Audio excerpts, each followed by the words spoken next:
My name is Benjamin Day. I'm the Executive Director of Healthcare Now, which is the National Medicare for All advocacy group, but we're actually based right here in Boston. I live in Roslindale, testifying in favor of the two Medicare for All bills.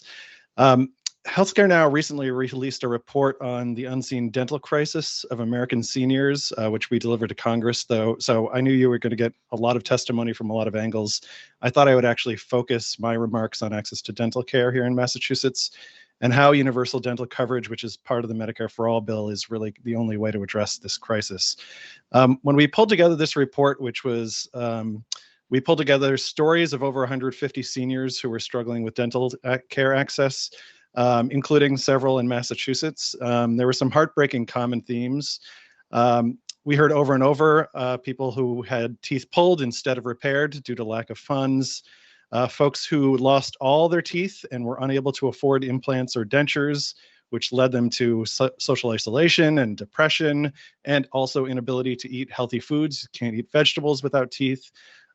We heard over and over again loss of all retirement savings to pay for dental care, and also living with constant mouth pain and attempting to self-medicate as well as self-treat. We had one gentleman who was using super glue to try and repair, keep going an old set of dentures, as well as people who would fly to Latin America just in search of more affordable dental care. And of the Massachusetts residents who were featured in our report, it included Edward in Chicopee, who had to file bankruptcy after retiring due to healthcare costs. And he is currently living only on Social Security income and just being crushed by the costs that are not covered by Medicare, including dental care, hearing aids, vision, and prescription drugs. We also heard from Jean in Greenfield, who is 68 and has said that she cannot retire from her job because she wouldn't be able to afford her dental care with her Social Security benefits alone. Now, in Massachusetts, as in the rest of the country, we really don't have a plan to catch people who have a desperate need for healthcare, for dental care, unless they are poor enough to qualify for Mass Health, which has its own dental access challenges. Nationally, half of seniors under age 65 and older do not have dental insurance. 1 in 5 have lost all of their teeth. Another 1 in 5 have untreated tooth decay. And in Massachusetts, we know that about 60% of seniors in long-term care facilities have untreated tooth decay. 2/3 have gum disease. However, the cost of implants, dentures, major dental procedures are just completely unaffordable for anyone who's living off of a fixed income like Social Security benefits.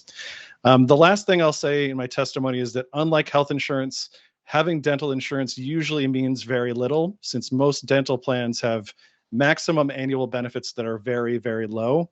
I have the best Delta dental plan that you can get through the Health Connector.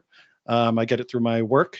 But for adults who have that plan, it has a maximum annual per person benefit of $1,250. And we pay in premiums for that plan $884 per year. Now, I'm not good at math, and maybe the committee members are not great at math either, but paying $884 for an dental insurance plan that at most pays out $1,250 in benefits is barely insurance at all. It really doesn't provide protection for much. And this is also the typical experience of seniors who do have dental coverage through Medicare Advantage. We know nationally that about 80% of Medicare Advantage enrollees have a similar low annual dollar limit. On average, it's about $1,300 per year. So because the Medicare for All bills that you're considering right now create such savings through cutting administrative waste and negotiating drug prices, it allows us to afford to do the right thing on things like universal dental care. So I strongly encourage you to favorably report out the bills, and thanks for your attention. Thank you, Benjamin, for your testimony. You raised some great points about the lack of dental care that needs to be addressed. So we appreciate you taking the time today to testify.